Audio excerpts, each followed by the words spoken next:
ভাই অলপ আঁতৰি দিয়কচোন, আঁতৰি দিয়ক। ডাঙৰীয়া আহি আছে, ডাঙৰীয়া বগা কুৰ্তা পিন্ধি ডাঙৰীয়া আহি আছে, নহলে বোকা লাগি যাব।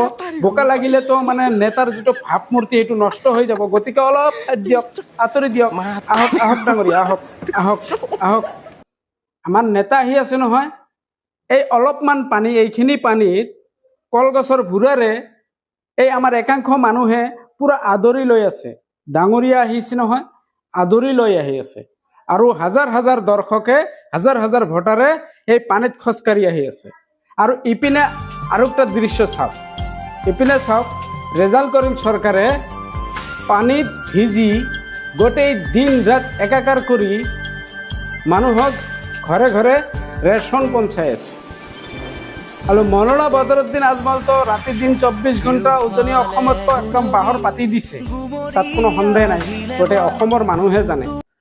কিন্তু ইপিনে এই দৃশ্য চালে হাঁহিম না কান্দিম মই মানে বুজি পোৱা নাই।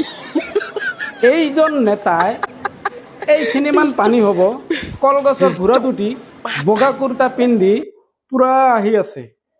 বগা কুৰ্তাত যে আকৌ দাগ লাগিব, আৰু দাগ লাগিলে যে সেই যে নেতাৰ ভাৱমূৰ্তি আছে নষ্ট হৈ যাব নহয়, সেইবাবে সেই কলগছৰ ভুৰাত উঠি আহি আছে। আৰু সেই ভোটাৰে সেই কলগছৰ ভুৰা দি পুৰা আনি আছে।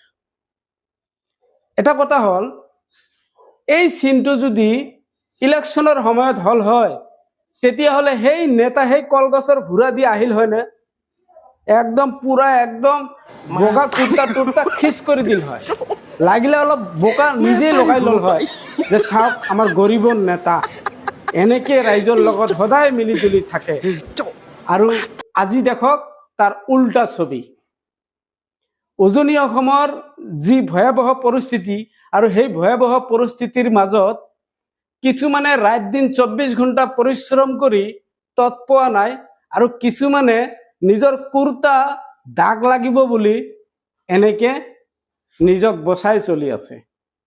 এই মহান ব্যক্তিজনে আকৌ 7 নদীত 13 নদীত পাৰ কৰি বেলেগ দেশত ভ্ৰমণ কৰি আছে। ভ্ৰমণ মানে এনজয় কৰি আছে। অসমত গৰম পৰিছে নহয়, এই বেলেগ দেশত পুৰা একদম কট চট মাৰি পুৰা এনজয় কৰি আছে।